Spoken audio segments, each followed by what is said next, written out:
Hello everyone, welcome to Exam Excel. तो अब हम लोग का फेस्टिवल होली ख़त्म हो गया है, तो आप लोग को होली की भी हार्दिक शुभकामनाएं। अब चलिए, होली तो ख़त्म हो गया, अब ध्यान से पढ़ाई लिखाई पे ध्यान देते हैं, फोकस करते हैं। ठीक है, तो आज हम लोग इस वीडियो में करेंट अफेयर मार्च 2024 का थर्ड वीक का पूरा कवर करने वाला हूँ। थ्रू MCQ के जितना भी करेंट अफेयर थर्ड वीक में इंपॉर्टेंट होने वाले हैं हुए हैं अभी तक में, वो सारा के सारा इसमें कवर करूँगा। तो आप लोग को ध्यान से इस वीडियो को देखिए और चैनल को भी सब्सक्राइब कर दीजिएगा अपडेट के लिए। ठीक है, चलो पहला क्वेश्चन से मैं शुरू करता हूँ। ठीक है, पहला क्वेश्चन बोल रहा है, what is the rank of India in the United nation human development index 2022। ये 2022 का आ गया। ठीक है, 2024 यहाँ होना चाहिए, 2022 नहीं, 2024, गलती से 22 मिस प्रिंट हो गया यहाँ पे। 2024 में ह्यूमन डेवलपमेंट इंडेक्स का रैंकिंग क्या है, तो ये रैंकिंग हो ऑप्शन नंबर डी 134। ठीक है, 134 जो ह्यूमन डेवलपमेंट इंडेक्स जो है, राष्ट्रीय मानव विकास सूचकांक 2024 में भारत का स्थान 134वां है। ठीक है, इससे पहले 135 था टोटल। ठीक है, 135 ह्यूमन डेवलपमेंट इंडेक्स जो है मेनली 3 फैक्टर पे ये काम, मतलब जो 3 पैरामीटर्स है उस पे ये काम करती है। ठीक है, तीनों पैरामीटर क्या होता है, पहला तो ये होता है नॉलेज। ठीक है, नॉलेज, दूसरा डिसेंट स्टैंडर्ड ऑफ लिविंग, और तीसरा लॉन्ग एंड हेल्दी लाइफ। ठीक है, क्लियर। पहला क्या बोलता है, GNI टोटल इनकम। ठीक है, डिसेंट लाइफ मतलब बोल सकते हैं GDP या GNI इंडेक्स, दूसरा होता है एजुकेशन इंडेक्स, और तीसरा होता है लाइफ एक्सपेक्टेंसी इंडेक्स। ये सब इंपॉर्टेंट हो जाता है कि बहुत सारा एग्जाम में क्या होता है कि कोई भी दे देगा, जैसे human development index, hunger index, या और जो मीडिया रिपोर्ट का इंडेक्स जो आती है, तो वो सब का पूछा जाता है कि कौन सा इसका पैरामीटर, कौन कितने पैरामीटर्स होते हैं। तो इसमें मेनली 3 पैरामीटर होते हैं, एक तो GNI इंडेक्स, दूसरा एजुकेशन इंडेक्स, और तीसरा लाइफ एक्सपेक्टेंसी इंडेक्स। ठीक है, इंडिया का जो अभी आप लोग बता दें, लाइफ एक्सपेक्टेंसी जो है इंडिया का लाइफ एक्सपेक्टेंसी जो है अभी 67.2 ईयर से बढ़ करके 67.7 ईयर हो चुका है 2024 में। ठीक है, 67.7 ईयर मतलब 67.7 साल, मतलब 67 साल 7 महीना एवरेज लाइफ एक्सपेक्टेंसी है। ठीक है, इसमें जो ह्यूमन डेवलपमेंट इंडेक्स में जो फर्स्ट रैंक पे आता है, फर्स्ट रैंक मिला है, वो मिला है स्विट्ज़रलैंड को। किसको मिला है, स्विट्ज़रलैंड को। क्लियर, इतना तक सारा क्लियर हो गया आप लोग को। इंडिया का GNI अगर डॉलर में पूछ दिया जाए, ग्रॉस नेशनल इनकम, तो ये होता है $6951। ठीक है, $6951 इंडिया का GNI है। क्लियर हो गया। नेक्स्ट क्वेश्चन पे मूव करूं, क्वेश्चन नंबर 2 देखिए। दूसरा क्वेश्चन बोलता है, India's shipping minister has approve the waterway project on the Brahmaputra in Assam to boost tourism. What is the total outlay approve by the ministry of this project. आप लोग को बताना है कि असम में ब्रह्मपुत्रा पर जल मार्ग परियोजना की मंजूरी के लिए जहाज रानी मंत्रालय ने पर्यटन को बढ़ावा देने के लिए कितने रुपयों का आवंटन किया है। ठीक है, 600 करोड़, 615 करोड़, 625 करोड़ या 645 करोड़। ये जो प्रोजेक्ट हो रहा है, ये प्रोजेक्ट डेवलप किसके अंदर होता है, तो project develop under Sagarmala project. ठीक है, सागरमाला प्रोजेक्ट के तहत है। ठीक है, तो इसका टोटल बजट जो दिया गया है 645 करोड़ 2023 और 24 के लिए। क्लियर है, बजट में ये बात कही गई है। क्लियर हो गया। नेक्स्ट क्वेश्चन देखते हैं। आप लोग को चमेली देवी जैन अवार्ड जो है, इसके बारे में 4 फैक्ट दिए गए हैं। ठीक है, सबसे पहले तो बता दें चमेली देवी थी कौन, तो चमेली देवी एक फ्रीडम फाइटर थी। ठीक है, ये नेशनल मूवमेंट के दौरान इन्होंने बहुत बार जेल भी जा चुकी हैं। ठीक है, ये एक फ्रीडम फाइटर थी जो कि कम्युनिटी रिफॉर्म्स एजुकेशंस और मीडिया वाला के लिए ये सब उसके लिए आवाज़ उठाया करती थी। इन्हें इंडियन इंडिपेंडेंस मूवमेंट के तहत बहुत बार इनको जेल में भी डाला गया था। तो ठीक है, तो इनके बारे में 4 गो फैक्ट है, पहले देखिए, इसमें से बताना आप लोगों को कौन सा इनकरेक्ट है। तो पहला है कि Garishma Kuthar and Ritika Chopra jointly receive the Chameli Devi Jain award 2024। ये फैक्ट सही है, ठीक है। तो ये अवार्ड स्टेटमेंट नंबर 2 बोल रहा है this award is given in the field of science. नहीं, ये गलत हो जाएगा क्योंकि ये साइंस के फील्ड में नहीं, ये दिया जाता है outstanding women media person of the year. ठीक है, क्या दिया जाता है? Media person of the year के लिए। ठीक है, media person of the year के लिए outstanding media person of the year. तो स्टेटमेंट 2 ए सही होगा, तो यहाँ पे गलत है। ठीक है, स्टेटमेंट 3 बोल रहा है दिस अवार्ड वाज सेटअप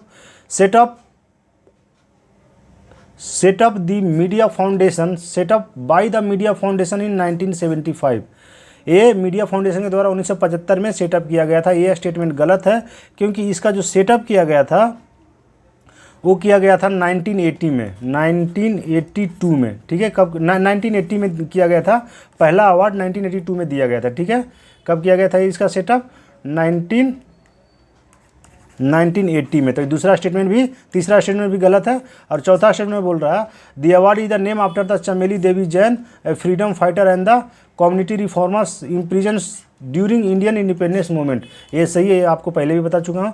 ठीक है, तो इसमें option number B only 2 incorrect होगा और 2 करेक्ट है। अब इतना पूरी करेक्ट हो गया। ठीक है, इनके बारे में और देख लीजिए, यही दोनों को दिया गया है। ये जो था गरिश्मा और रितिका चोपड़ा। ठीक है, क्लियरली हो गया। नेक्स्ट क्वेश्चन में मूव करूँ।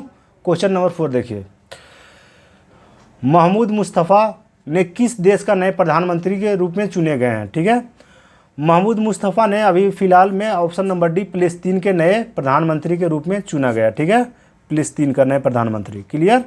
क्वेश्चन नंबर 5, रणजी ट्रॉफी 2024 किसने जीता है? ठीक है, रणजी ट्रॉफी 2024 जो जीता है वो है मुंबई। ठीक है, मुंबई का ये 2015 के बाद, ऑप्शन नंबर बी मुंबई 2015 में लास्ट जीता था, अभी 2024 में जीता, 8 साल के बाद।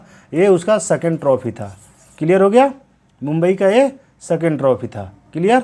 क्वेश्चन नंबर देख लिए, यही है चैंपियन। ठीक है, ये जो अभी देख रहे हैं ऋतुराज गायकवाड़, यही अभी चेन्नई सुपर किंग का कैप्टन भी हैं। क्लियर हो गया। नेक्स्ट क्वेश्चन से मूव करते हैं। सॉरी, ऋतुराज गायकवाड़ शायद, ये इमेज पता नहीं, क्लियरली नहीं पता हमको इनका नाम। ठीक है, नेक्स्ट क्वेश्चन मूव करते हैं। क्वेश्चन नंबर 6 देखिए, who has won the formula 1 Saudi Arabia grand prix 2024। तो जितना भी ग्रैंड प्रिक्स का भी सवाल आएगा ना, मैक्सिमम में ये जो है मैक्स वर्स्टापेन है, इन्होंने ही जीता है। ठीक है, तो ऑप्शन नंबर सी करेक्ट हो जाएगा। ये किन के लिए कार रेसिंग करते हैं? तो ये करते हैं रेड बुल के लिए। किन के लिए? रेड बुल जो एनर्जी ड्रिंक बनाती है। क्लियर। ये देख लिए, इनका इमेज है ये। क्लियर हो गया, यही है मैक्स वर्स्टापेन। ठीक है, क्लियर। नेक्स्ट क्वेश्चन से मूव करते हैं। Question number 7, who has release the book and video on the Sagar Parikrama at the Rajkot Gujarat. जो राजकोट गुजरात में सागर परिक्रमा पर पुस्तक और वीडियो का विमोचन किसने किया? तो इन्होंने किया है ऑप्शन नंबर सी पुरुषोत्तम रूपाला ने। किन्होंने किया है? पुरुषोत्तम रूपाला ने। यही देखिए, ये विमोचन हो रहा है, वीडियो कॉन्फ्रेंसिंग के थ्रू विमोचन किया गया था। Clear. Question number 8 question number, ठीक है, वर्ल्ड कंज्यूमर राइट डे जो सेलिब्रेट किया जाता है हर साल, वो किस दिन को सेलिब्रेट किया जाता है? विश्व उपभोक्ता अधिकार दिवस जो प्रतिवर्ष दुनिया में किस दिन को मनाया जाता है? तो वो मनाया जाता है ऑप्शन नंबर डी 15 मार्च को। ठीक है, 15 मार्च को इसका जो थीम था fair and responsible AI for consumers. ठीक है, fair and responsible AI for consumer. Clear. Question number 9 में देखिए, Srinagar hosted the first ever formula 4 car racing demonstrated event on the bank of which lake. ठीक है, कौन सा lake में? श्रीनगर का जैसे ही नाम आता है तो आप लोग को बहुत ज़्यादा सोचने का ज़रूरत नहीं होगा। अगर कोई भी बड़ा इवेंट होता है तो वो डल लेक के किनारे ही होगा। ठीक है, डल लेक के किनारे ही होता है। क्लियर। ऑप्शन नंबर ए, ये देखिए डल लेक है। इसी के चारों तरफ, डल लेक के चारों तरफ 1.7 किलोमीटर का ट्रैक बनाया गया और इसमें लगभग 4 फार्मूला 1 रेसर्स इसमें अपना कला का प्रदर्शन कर रहे थे, मतलब रेसिंग कर रहे थे। क्लियर हो गया। ये कहाँ से कहाँ तक चलाया गया है? ठीक है, तो ये स्टार्ट हुआ था ललित घाट से। कहाँ? ललित घाट से लेकर के नेहरू पार्क तक में, ये नेहरू पार्क। ठीक है, ललित घाट से नेहरू पार्क के बीच में ये ट्रैक बनाया गया था, ये दोनों के बीच में ही ये चलाया गया, ठीक है। ये ऑर्गेनाइज किसके द्वारा किया गया था? Federations of motor sportings club of India. क्या? Federations of motor sporting club of India, ठीक है। Federation of motor sporting club of India, clear, इसके द्वारा ऑर्गेनाइज किया गया था। क्वेश्चन नंबर 10 में मूव करते हैं। Election commission of India has launch the new mobile applications called KYC. This app allow voters to check if the candidate standing for the elections in their constituency has a criminal record. What is the meaning of C in KYC? आप लोग को बताना KYC का। अभी पिछले video में ही आप लोग अगर पिछला वीडियो नहीं देखे होंगे तो मैं पिछले 6 महीना से कंटिन्यू हर मंथ का 3 या 4 वीडियो डालता हूँ, वीकली का भी डालता हूँ, कभी 15 डे का डालता हूँ। तो वो सारा का सारा कवर किया। पिछले वीडियो में मैं आप लोगों को बताया नया इलेक्शन कमीशन कौन अपॉइंट हुआ है, चीफ इलेक्शन कमीशन कौन अपॉइंट किया है। इंडिया में अभी क्या है, एक चीफ इलेक्शन कमीशन और इसके नीचे 2 इलेक्शन कमीशन रहते हैं, ठीक है। चीफ इलेक्शन कमीशन, उसके नीचे 2 इलेक्शन कमीशन। इसके बारे में सुप्रीम कोर्ट भी बहुत लताड़ लगाई है गवर्नमेंट को कि आप लोग इसको फेयर नहीं किए हैं। तो पिछला वीडियो भी आप लोग देख लीजिएगा ताकि आप लोगों को सारा कॉन्सेप्ट क्लियर होते चले इसके लिए, ठीक है। तो आप लोग बताना है जो सी है इसका मतलब क्या है। KYC में सी का मतलब होता है कैंडिडेट, ठीक है। सी का मतलब होता है कैंडिडेट, क्लियर। देखिए मिशन जो 414 कैंपेन जो है ये किससे रिलेटेड है, क्योंकि ये कैंपेन भी इलेक्शन कमीशन ऑफ इंडिया ने चालू किया है। इलेक्शन कमीशन ऑफ इंडिया ने चालू किया है। ये मिशन 414 कैंपेन जो है हिमाचल प्रदेश के लिए चालू किया गया है, ठीक है। क्लियर हो गया। देखिए इसमें जो इम्पोर्टेंट फोटो इलेक्शन कमीशन का है वो आप लोग देख लीजिए, क्योंकि इससे ये वेरी वेरी इंपॉर्टेंट होने वाला है, क्योंकि इससे बहुत सारा सवाल, बहुत सारा तो नहीं बोल सकते, 1 या 2 सवाल लगभग एग्जाम में अगर इलेक्शन कमीशन को टच करेगी पॉलिटिकल सेक्शन में तो इससे सवाल आते ही आते हैं। बहुत सारे तो पूछे थे कि पहला चीफ कौन थे इलेक्शन कमीशन। पहला चीफ इलेक्शन कमीशन थे सुकुमार सेन। पहला वुमेन चीफ इलेक्शन कमीशन कौन थे? वो VS रमा देवी, ठीक है। अभी फिलहाल में 25 जो है वो राजीव कुमार को बनाया गया है। कमिश्नर कौन है? जो कमिश्नर है अभी सुखवीर सिंह संधू और ज्ञानेश कुमार, जिनका कि अभी 2024 में ये तीनों का अपॉइंटमेंट हुआ है। इनका टेन्योर 6 साल या 65 ईयर होता है, ठीक है। इलेक्शन कमीशन का फाउंडेशन जो किया गया था 25 जनवरी 1950 को किया गया था, ठीक है। 25 जनवरी 1950 को। पहला जनरल इलेक्शन कब हुआ था? 1952 को पहला जनरल इलेक्शन हुआ था, ठीक है। 25 जनवरी को वोटर्स डे भी मनाते हैं हम लोग, क्योंकि इलेक्शन कमीशन का इस दिन फाउंडेशन हुआ था, ठीक है। क्लियर। ये एक कॉन्स्टिट्यूशनल बॉडी है, ठीक है, स्टैट्यूटरी बॉडी नहीं है। ये एक कॉन्स्टिट्यूशनल बॉडी है to conduct regular election in the country, ठीक है। It consist of chief commissioner मतलब chief election commissioner and 2 election commissioner, usually retired IAS या IRS ऑफिसर होते हैं। सारे फैक्ट क्लियर हो गए 10 नंबर का। चलो 11वें पे मूव करते हैं। क्वेश्चन नंबर 11 देखिए। इंडिया का पहला ऑयल पाम प्रोसेसिंग यूनिट, ठीक है, ऑयल पाम प्रोसेसिंग यूनिट कहाँ संचालित किया गया है, शुरू कहाँ किया गया है? तो ये शुरू किया है option number D, Arunachal Pradesh में। कहाँ? अरुणाचल प्रदेश में। कुछ दिन पहले रिसेंटली 6 महीने पहले आप लोग को अगर न्यूज से अपडेट रहे होंगे तो इंडोनेशिया से हम लोग बहुत ज़्यादा ऑयल इंपोर्ट करते थे, पाम ऑयल, ठीक है। तो उन्होंने हम लोग के मतलब उल्टा सीधा कमेंट कर दिया था इंडियन गवर्नमेंट पे, और वो अपने ऑयल जो पाम ऑयल है उसको रोक लगा दिया गया था। तो उसी समय इंडियन गवर्नमेंट ने डिसाइड किया था कि हम अपना प्रोसेसिंग यूनिट खुद स्टार्ट करेंगे। तो ये पहला प्रोसेसिंग यूनिट स्टार्ट हो गया है अरुणाचल प्रदेश में। क्लियर। क्वेश्चन नंबर 12 में देखिए। Guyana defence forces will be acquired the 2 Dornier 228 aircraft from the India, ठीक है। गुयाना का जो डिफेंस फोर्सेस है वो इंडिया से डॉर्नियर 228 का 2 एयरक्राफ्ट नहीं है, 2 हेलीकॉप्टर है। डॉर्नियर है, इसको मेनली कोस्ट गार्ड यूज करते हैं इंडिया में, कोस्ट गार्ड सर्विलेंस के लिए यूज करते हैं, ठीक है। वो Dornier 228 aircraft manufacture by which Indian company. आप लोग को ये बताना है कि डॉर्नियर एयरक्राफ्ट कौन सी कंपनी इंडियन कंपनी बनाती है, ठीक है। तो ये बनाती है option number C, Hindustan Aeronauticals Limited, HAL के नाम से आप लोग जानते हैं, ठीक है। Hindustan aeronautical limited. क्लियर हो गया। Question number C. अब कुछ गुआने जी के जो भी करेंट में जो भी वर्ल्ड का कंट्री जो भी इंडिया से करेंट रिलेट होता है, स्टैटिक उसी का ही मैक्सिमम पूछा जाता है, ठीक है। अगर आप करेंट को कमांड कर लिए और करेंट में जो भी कंट्री आ रहा है या कैपिटल आ रहा है, कुछ भी आ रहा है, तो उसका जो स्टैटिक्स होता है वो भी कवर करते चलेंगे ना, तो आप लोग को वेरी वेरी इंपॉर्टेंट होने वाला है। तो यहाँ पे देखिए गुयाना का पूरा स्टैटिक यहाँ पे डाल दिया हूँ। इसका कैपिटल कहाँ है, जॉर्जिया टाउन, ठीक है, जॉर्जिया टाउन। गुयाना का कैपिटल है जॉर्जिया टाउन। यहाँ का करेंसी है गुयानीज डॉलर। प्राइम मिनिस्टर अभी यहाँ के हैं मार्क फिलिप। प्रेसिडेंट है मोहम्मद इरफान अली। और ये साउथ अमेरिकन कंट्री का ये पार्ट है, ठीक है। कौन सा कॉन्टिनेंट का पार्ट है, ये साउथ अमेरिकन कंट्री का पार्ट है। क्लियर हो गया।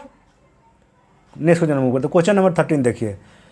तमिलिस सुंदरन, जिसको हम टी सुंदरराजन के नाम से जानते हैं, वो अभी फिलहाल में जो तेलंगाना का गवर्नर के रूप में रिजाइन करके आप लोगों को बताना कौन सा यूनियन टेरेटरी का लेफ्टिनेंट गवर्नर बन गए, ठीक है। ये पहले तेलंगाना का गवर्नर हुआ करते थे, उन्होंने रिजाइन करके अभी उन्होंने पुडुचेरी का लेफ्टिनेंट गवर्नर बना दिया गया है, ठीक है।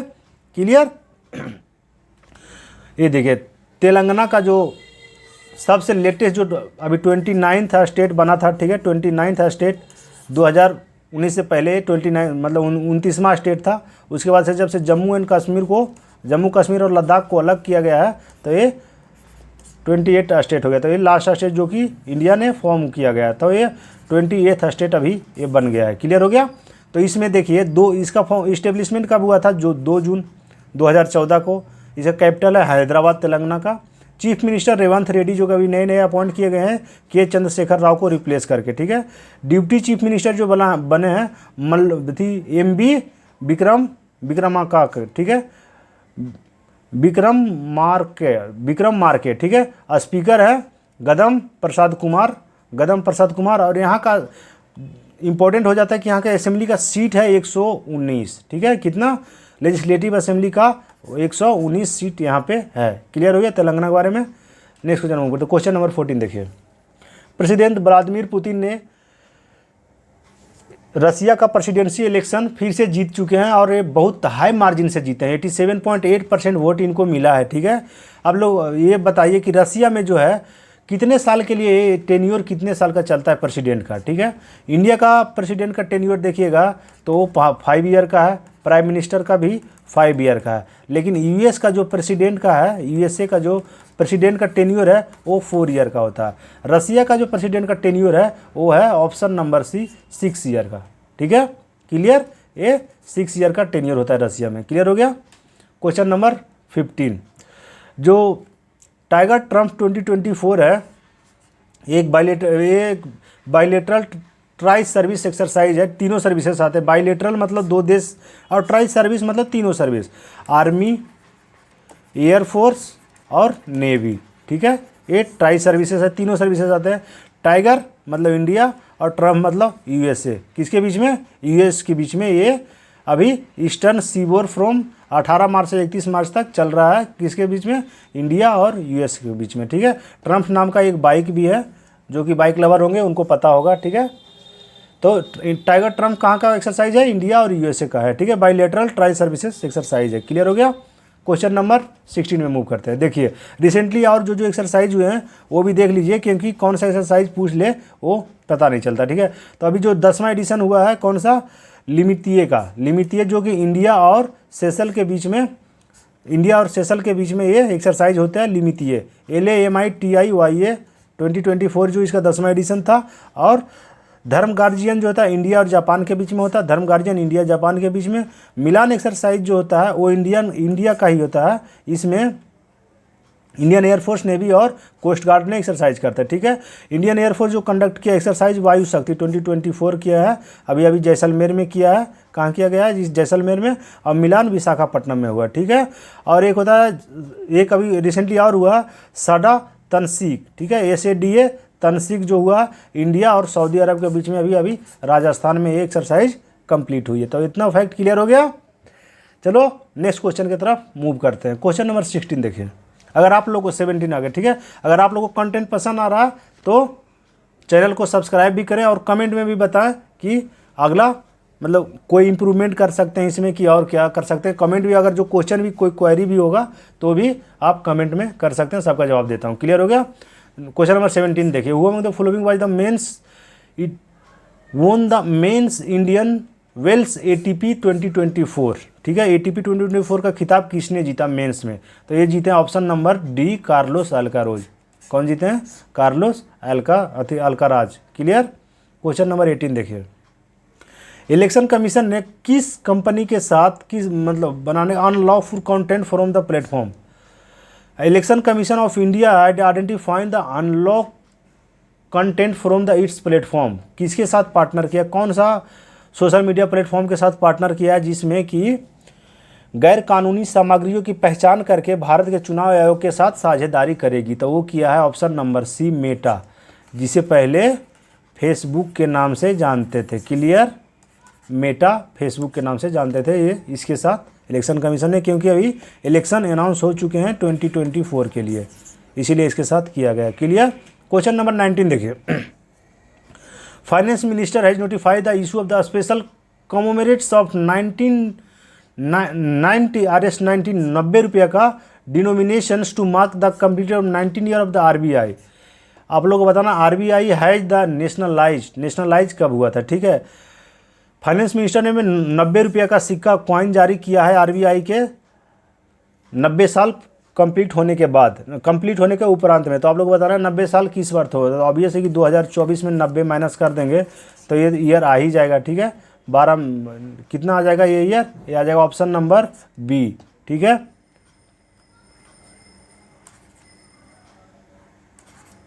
नाइनटीन 34 ऐसे आ रहा है इसमें, लेकिन 1934 में देखिए RBI ना 1934 में RBI का गठन किया गया था, लेकिन इसको जो नेशनलाइज किया गया वो 1949 में इसको नेशनलाइज कर दिया गया था। क्लियर। देश जब आज़ाद हुआ 1947 में, उसके बाद 2 साल के बाद 1949 में इसको नेशनलाइज कर दिया। क्लियर। क्वेश्चन नंबर 20 देखिए, according to the air quality report 2023 conducted by Swiss organisation IQ air, which of the following most populated capital in the world? सबसे प्रदूषित दुनिया में सबसे प्रदूषित राजधानी कौन है? तो वो है हमारी प्यारी राजधानी दिल्ली, ऑप्शन नंबर ए, ठीक है। क्या है? प्यारी राजधानी दिल्ली। इसका वर्ल्ड में रैंक सबसे प्रदूषित में आता है, ठीक है। और ये आज से नहीं, ये लगभग 2018 से लेकर के 2024 तक कंजिक्यूटिवली, मतलब लगातार ये प्रदूषित राजधानी के रूप में हमेशा ये अपना नाम ऊपर रखता है, ठीक है। क्लियर। ये चौथा साल 18 से लेकर के ये फोर्थ जो है ना, फोर्थ कंजिक्यूटिव ईयर कंटिन्यू ये रहा है। क्लियर। बिहार में अगर बिहार का फैक्ट की बात करें तो बिहार का बेगूसराय एक बिहार का डिस्ट्रिक्ट है। बिहार का बेगूसराय जो है वो इंडिया का सबसे पॉपुलेटेड मेट्रोपॉलिटन सिटी है, ठीक है। क्या है? इंडिया का बिहार का Begusarai emerges as the world most populated metropolitan area की बात कर रहा है, ये कैपिटल नहीं है, बेगूसराय एक शहर है। क्लियर हो गया। पीएम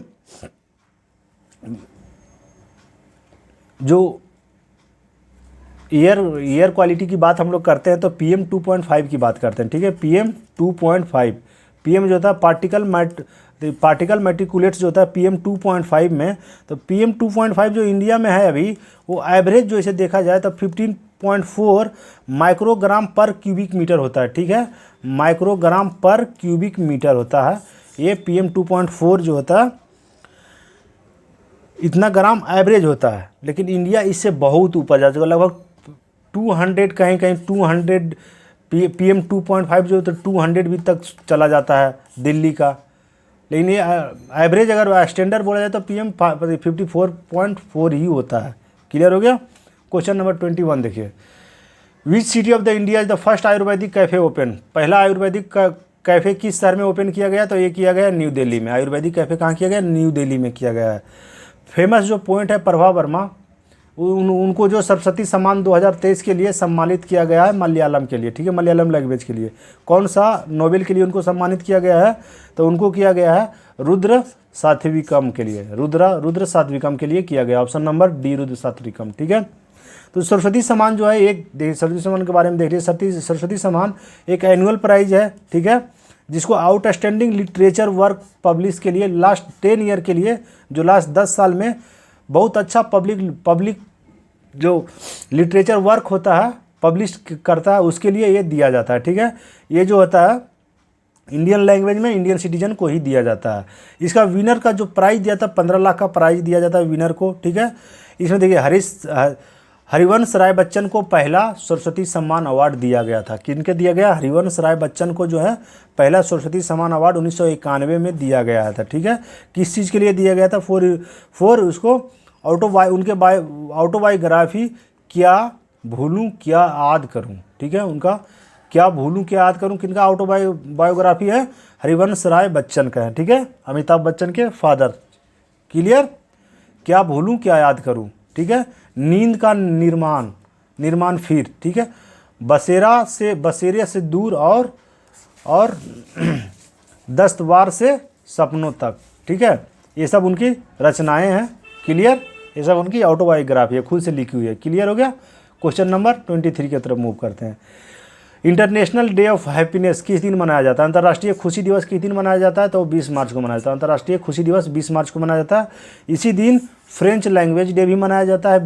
20 मार्च को फ्रेंच लैंग्वेज डे भी मनाया जाता है और वर्ल्ड स्पैरो डे भी मनाया जाता है। क्लियर? वर्ल्ड स्पैरो डे भी मनाया जाता है। क्वेश्चन नंबर 24 देखिए, भारत में पहली battery agency storage giga factory कहाँ होगी? First battery energy storage giga factory कहाँ होगी? तो वो होगा जम्मू एंड कश्मीर में। जम्मू कश्मीर में काफ़ी डेवलपमेंट हो रहा है, वो चीज़ ध्यान में आप रखिएगा, क्योंकि नॉर्थ ईस्ट से बहुत सारा सवाल आ गया। जम्मू कश्मीर से भी रिसेंटली बहुत सारा अपडेट आया जाके अभी फार्मूला 1 का रेसिंग देखें आप लोग, और यहाँ पे पहला बैटरी गीगा स्टोरेज भी खुल रहा है जम्मू कश्मीर में। तो ये काफ़ी अच्छी चीज़ें हैं इंडिया के लिए। ठीक है, clear? Option number C Jammu Kashmir में। यहाँ पे देख लीजिए, इंडिया का जो टारगेट है becoming net zero carbon net zero के लिए, वो 2070 के लिए, मतलब 2070 तक इंडिया का नेट जीरो कार्बन इमिशन का टारगेट रखा गया। क्लियर हो गया? क्वेश्चन नंबर 25 देखिए, after the resignation of the Pashupati Kumar Paras of the union council of minister who among the following has been given the additional charges to ministry of food and processing industry. Pashupati Kumar Paras जो रामविलास पासवान के भाई हैं, ठीक है, और चिराग पासवान के चाचा जी हैं, इन्होंने अभी रिजाइन कर दिया है, मतलब अभी नहीं, कुछ दिन पहले रिजाइन किए हैं।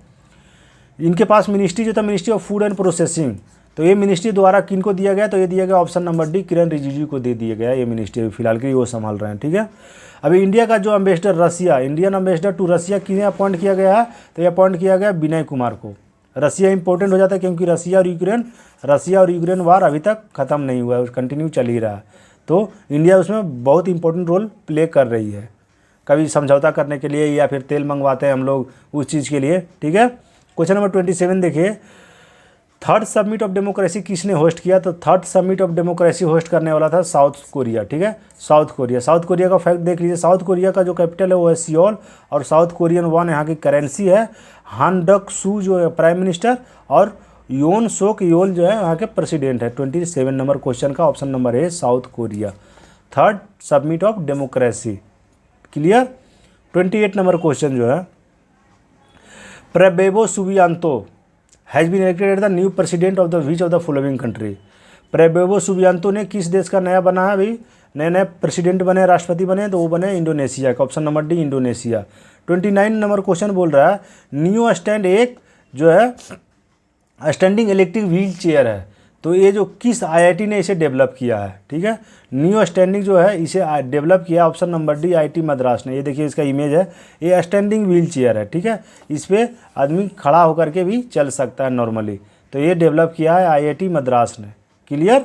क्वेश्चन नंबर 30 मूव करते हैं, which edition of the Shanghai Cooperation Organisation SCO. ठीक है, एससीओ का हेडक्वार्टर कहाँ पड़ता है?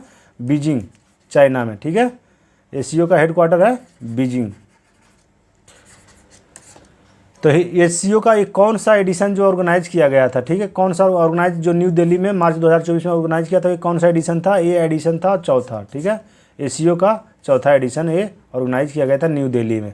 क्वेश्चन नंबर 31, अभी आप लोगों को पहले ही बता चुके हैं, जो चेन्नई सुपर किंग का नया कैप्टन किसे बना दिया गया? क्योंकि अभी महेंद्र सिंह धोनी यहाँ के एमएसडी कैप्टन नहीं है, उन्होंने अभी नया कैप्टन ऋतुराज गायकवाड़ को बना दिया गया। ठीक है, option number A Ruturaj Gaikwad. Clear. Question number 32 देख लीजिए।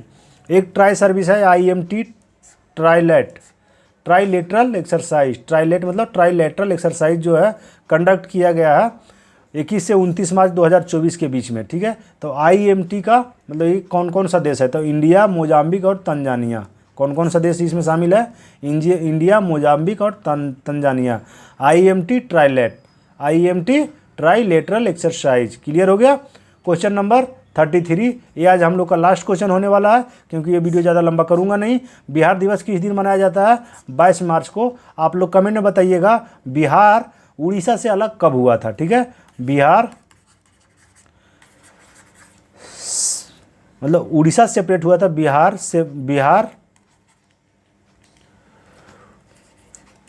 Orissa separated from Bihar when, कब। ठीक है, आप लोग को बताना है कमेंट में कब अलग हुआ था। और 15 नवंबर को लास्ट जो बिहार से अलग होने वाले हैं, 15 नवंबर 2000 को बिहार से झारखंड अलग हुआ है। क्लियर हो गया सारे फैक्ट। ठीक है, तो थैंक यू, आज के लिए इतना ही है इस सेशन में। आप लोग को वीडियो अगर कंटेंट पसंद आ रहा तो चैनल को भी सब्सक्राइब कर दीजिएगा। ठीक है, मैं हर वीक में एक वीडियो डाल देता हूँ करंट अफेयर का, जो कि जितना भी इंपॉर्टेंट क्वेश्चन होता है उसके लिए। ठीक है, क्लियर। Thank you.